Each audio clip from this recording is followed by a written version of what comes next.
Sir basically Jaipur से हूँ, और जो जयपुर की जो लोकेशन है वहाँ पे सारा काम स्टैचू मेकिंग का होता है। जो दिल्ली में है या फिर आउट ऑफ इंडिया भी है, पूरा स्टैचू मेकिंग का किस है। तरह के स्टैचूज? सर जो मेंस के होते हैं वो, एनिमल्स के, या फिर जितने भी होते हैं ना मार्बल के स्टैचू, जितने भी स्टैचू बनते हैं, गॉडेस के जो होते हैं, सारे स्टैचूज बनते हैं। बट सर गैप बिजनेस में ये है कि जो हमारी जो वहाँ की लोकेलिटी है ना, वो एजुकेशन नहीं है। वो सिर्फ बेसिक एजुकेशन लेते हैं, कस्टमर से डील करते हैं इंग्लिश स्पीकिंग नॉर्मल। फॉरेन के भी कस्टमर्स होते हैं कुछ, जो मेरी जनरेशन के जो लोग हैं वो डील कर रहे हैं। बट गैप ये है कि कोई फीमेल इस बिजनेस को नहीं कर रही है। कोई फीमेल इस बिजनेस को नहीं कर रही, लेकिन हाँ। क्या ये आपका बैकग्राउंड है, यानी आपके हाँ पेरेंट्स सर, का यही जी बिजनेस है? सर, मेरे जो फादर है और मेरा भाई है मुझसे छोटा भी, करंटली वो नया इस बिजनेस में आया है। एग्जैक्टली आप लोग क्या करते हैं इसमें? मतलब आप मैन्युफैक्चरिंग करते हैं, वो बनाते हैं सर स्टोन, statues? हम स्टोन्स का अपना जो माइंस होती है वहाँ से परचेस करते हैं स्टोन्स, और फिर खुद बनाते हैं। और अभी आपका बिजनेस किस लेवल पे है, इन द सेंस कि मतलब कितने लोग काम करते हैं आपके सर वहाँ पर? अभी ये थोड़ा सा स्टार्टिंग फेज में ही है, क्योंकि हमारी कोई फर्म नहीं है। अभी मेरे फादर कर रहे हैं, लेकिन वो अपने पर्सनली बेसिस पे कर रहे हैं। वो कस्टमर किसी फर्म से लेते हैं, जैसे सपोज टू मेरे रिलेशन में काफ़ी लोग हैं, तो उनकी अपनी फर्म सेटल है और उनका अपना पर्टिकुलर पोर्टल है, उन्होंने परचेज भी कर रखा है, और काफ़ी लोग उनके अंडर में काम कर रहे हैं। ऐसा है, लेकिन उनका सेटल्ड है सब कुछ, बट हमारा सेटल्ड नहीं है। मतलब आप बेसिकली बना करके उनको देते हैं, हाँ, फिर वो हाँ, आगे सेल करते हैं। हाँ, फिर वो आगे That's what cell you're saying? करते हैं। ये आइडिया बहुत इंटरेस्टिंग है। इसमें अब सवाल उठता है कि आप क्या कर सकते हैं, आपका क्या बैकग्राउंड है, आपने सर, क्या मैंने- एजुकेशनल बैकग्राउंड क्या है आपका? मैंने वैसे बीटेक की है इलेक्ट्रिकल से, और अभी दिल्ली पुलिस में करंटली मैं प्लेस्ड हूँ, क्योंकि मैं चाह रही थी कि वो मेरा बेसिक एक लेवल बन जाए, उसके बाद मैं बिजनेस में कुछ करूँ, ताकि मैं फाइनेंशियली फ्री रहूँ। आप जो फीमेल्स हैं उनकी बेसिक साइकी को समझते हो कि उनकी जो चॉइसेस होती हैं वो बहुत अलग होती है उनसे जो कि मेल्स होते हैं। फॉर एग्जाम्पल, जिस तरह की जो चीज़ें आप अपने कमरे में रखते होगे, जिस तरह से अपने कमरे को सजाते हो, क्या वो उससे बहुत अलग नहीं है जिस तरह से आपका भाई करता है? बहुत डिफरेंट है। बहुत डिफरेंट है बहुत ना, ज़्यादा जमीन different आसमान है। का फर्क है दोनों में। हाँ, हाँ। तो आपका भाई समझ नहीं सकता कि ये सब आपने अपने कमरे में क्यों रखा हुआ है, या अपने कमरे को इस तरीके से क्यों डेकोरेट किया हुआ है, इस तरह से क्यों उसका इंटीरियर किया हुआ है, वो सिर्फ आप ही समझते हो। तो फीमेल्स की साइकी आप समझते हो। हाँ। उसको अगर आप कनेक्ट करो इस बिजनेस से, तो इसमें बहुत पोटेंशियल है। इन द सेंस आप लोग खुद बना रहे हो, लेकिन खुद बनाने की एक लिमिट होती है। लेकिन क्योंकि आपके फादर खुद इस बिजनेस को कर रहे हैं इतने टाइम से, तो उनको इन एंड आउट सब कुछ पता है जी सर। कि माल कितने का आता है, उसमें कितने का मार्जिन होता है, कैसे बनता है, क्या कॉस्ट है, और लोग कौन कौन है जो बना रहे हैं।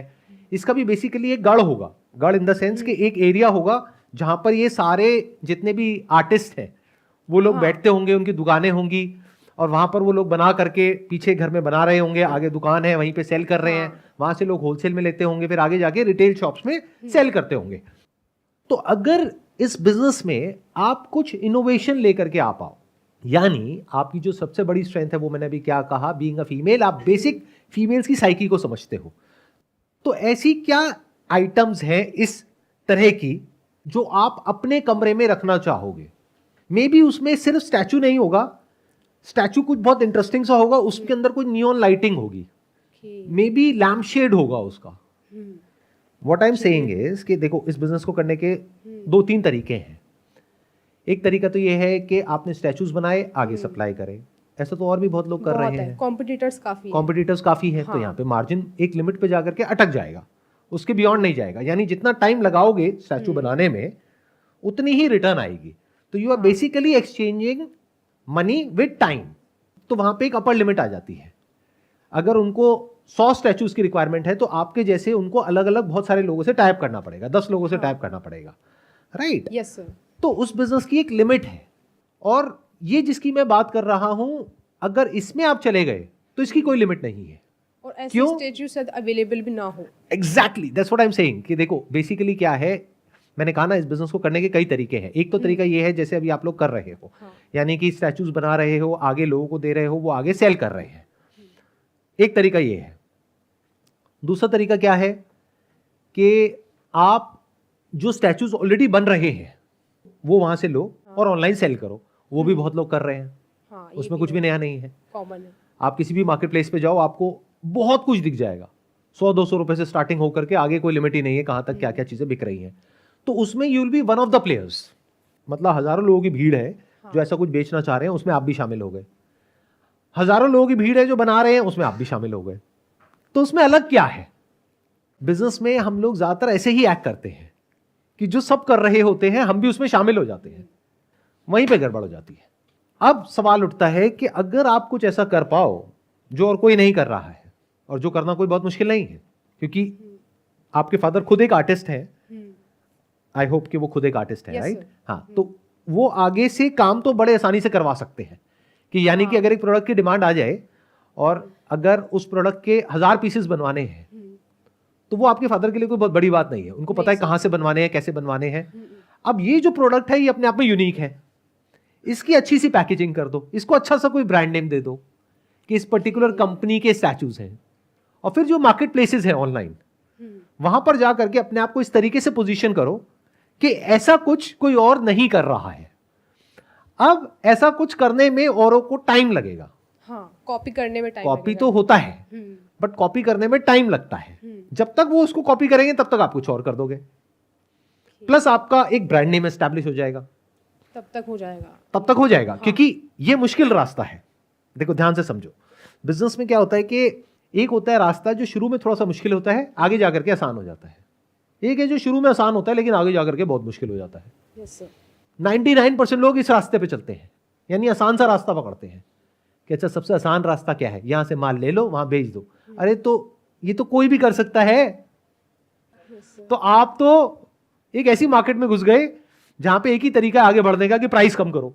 अब प्राइस कब तक कम करोगे, कहां तक कम करोगे? हो सकता है कोई और आ जाए जिसके पास में डीपर पॉकेट्स हैं, वो आकर के कहे कि अच्छा तू 10 रुपए का देगा, मैं 9 रुपए का दूंगा, मैं तो लॉस भी उठाने को तैयार हूं। ऐसा होता है, ऐसा हो रहा है आपके बिजनेस में ऑलरेडी, है ना? ये होना ही है कि और जो आर्टिस्ट हैं, हो सकता है आज आप कहते हो कि भाई हम महीने के 10 स्टैचू बनाते हैं और 10-10 हजार रुपए कमाते हैं, हम लाख रुपए महीने का कमाते हैं। लेकिन कोई और हो सकता है वो कहे कि मेरे लिए तो 50,000 भी बहुत है। हाँ, जो नया स्टार्ट कर रहा है वो कहेगा मेरे लिए 50,000 भी बहुत है। तो वो कहेगा मैं 5,000 में करने को तैयार हूं, मेरे को 10,000 का मार्जिन नहीं चाहिए। तो वो जो एजेंसी है या वो जो बंदा है बीच में जो आगे सप्लाई कर रहा है, वो आपको छोड़ करके उनसे लेने लग जाएगा, तो आपका बिजनेस खत्म रातों रात। ये गड़बड़ होती है वो करने में जो सब कर रहे हैं। बट मैं जिसकी बात कर रहा हूं, I am talking about creating something unique which is not there in this entire world, but वो कनेक्ट होता है उससे जो कि आपकी सबसे बड़ी स्ट्रेंथ है। आप ये भी समझते हो कि आपके घर में पूजा पाठ होता है, तो वहां पे किस तरह की भगवान की जो मूर्तियां हैं वो आप वहां पर रखते हो, उसको और बेटर कैसे बना सकते हैं, that you have to think. और मजे की बात क्या, आपने बीटेक किया हुआ है। Yes sir. तो अगर आप थोड़ा सा उसमें दिमाग लगाओ कि जो मैंने आपको बोला कि अगर उसके साथ में लाइटिंग को भी इंक्लूड कर दो, मार्बल यूज करने की बजाय एक स्टोन आता है उसको ऑनेक्स बोलते हैं, जिसमें पीछे से लाइट आती है, मतलब पत्थर के थ्रू लाइट आती है। तो अगर कुछ ऐसा कर सको और उसका अच्छा सा शूट करवाओ, तो ऐसी मूर्तियां जिसके अंदर से लाइट आ रही है, इमेजिन करो ओम लिखा हुआ है और लाइट नहीं दिख रही है लेकिन वो ग्लो कर रहा है, तो बहुत सेल आउट हो जाएगा सर, है ना? बहुत सेल आउट हो जाएगा। तो इसीलिए मैं बता रहा हूं कि आपको कुछ बेनिफिट हो जाए, मतलब या लोगों का कुछ बेनिफिट हो जाए, तो इस तरह से सोचना होता है। या मान लो कोई पर्टिकुलर भगवान है जिनको लोग बहुत मानते हैं, उनके यहां पे सर के पीछे एक गोल सी लाइट क्रिएट हो रही है और वो मार्बल के अंदर से निकल करके आगे तक स्प्रेड हो रही है, तो वो देखने में कितना अच्छा लगेगा। और अगर कोई ऑनलाइन ऑर्डर करेगा तो वो अपने आप में यूनिक है, कोई और नहीं कर रहा है। तो you can think about doing the same thing in a different way जो और कोई नहीं कर रहा है। Try out such a thing जहां पे आप लाइटिंग को इंटीग्रेट कर सको मार्बल के साथ में, and if you can play with this light and shadow and create something interesting, और उसको अच्छे से पैकेज कर दिया, अच्छे से ब्रांड कर दिया, उसकी अच्छे से एड्स चला दी मार्केट प्लेसेस पे, तो कितने बड़े लेवल पे ये बिजनेस जा सकता है, उसकी कोई लिमिट नहीं है। yes, अब सवाल उठता है कि अगर ये इतना आसान लग रहा है सुनने में और इतना बड़ा लग रहा है, तो लोग करते क्यों नहीं है? क्योंकि शुरू में करने में थोड़ी सी दिक्कत आने वाली है। आप कई तरह की चीजें बनाओगे, वो नहीं बन पाएगी नई तरह के मटेरियल में। तो एक तरह का आप एक प्रोडक्ट को इन्वेंट कर रहे हो, लेकिन ये करना आपके लिए बहुत आसान है क्योंकि आपका फैमिली बैकग्राउंड है। हाँ, एग्जीक्यूशन आसान है, एग्जीक्यूशन बहुत आसान है, खुद ही इस बिजनेस राइट, में, और पूरा का पूरा नेटवर्क है आपके पास में। तो एक बार अगर आपने ऐसे 2-3 प्रोडक्ट्स भी क्रिएट कर लिए, उससे शुरू कर दिया अपने बिजनेस को, फिर जब वो चल गए तो धीरे धीरे अपनी रेंज बढ़ा दी प्रोडक्ट्स की।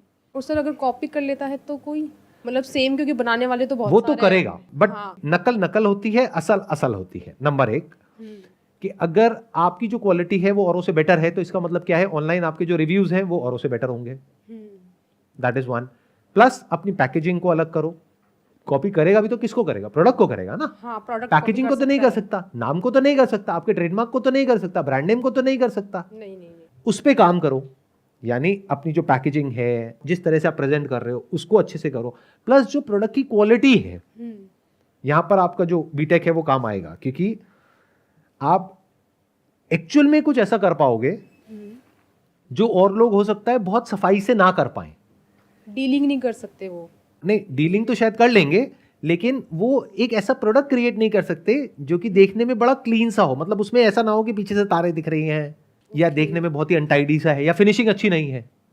तो ये कहना बड़ा आसान है कि कोई कॉपी कर लेगा, बट इसको कॉपी करना इज वेरी डिफिकल्ट, क्योंकि किसी को पहले तो नॉलेज होनी चाहिए इस फील्ड की, हाँ। जो आपके फादर के पास में है। फिर उसको नॉलेज होनी चाहिए लाइटिंग की, फिर उसको नॉलेज होनी चाहिए पैकेजिंग की, ब्रांडिंग की, मार्केटिंग की। जब ये सब कुछ होगा तब वो कॉपी करेगा, और तब उसकी वो जो कॉपी है वो सक्सेसफुल हो पाएगी। तब भी क्या होगा, कंपटीशन ही तो बढ़ेगा मार्केट में। हाँ। तो बढ़ने दो, क्या दिक्कत है, इतना हम डरते क्यों हैं कंपटीशन से।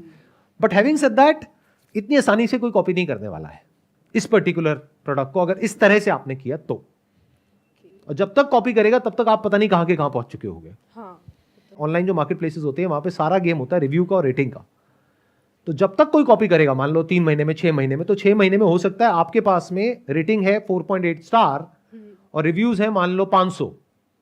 आज वो शुरू कर रहा है तो बेचारा कहीं दिखेगा ही नहीं, उसका प्रोडक्ट ही नहीं दिखेगा। जब दिखेगा नहीं तो बिकेगा नहीं। आपके ब्रांड पे, आपके प्रोडक्ट पे ट्रस्ट ज्यादा होगा क्योंकि उस पर रिव्यूज ज्यादा है।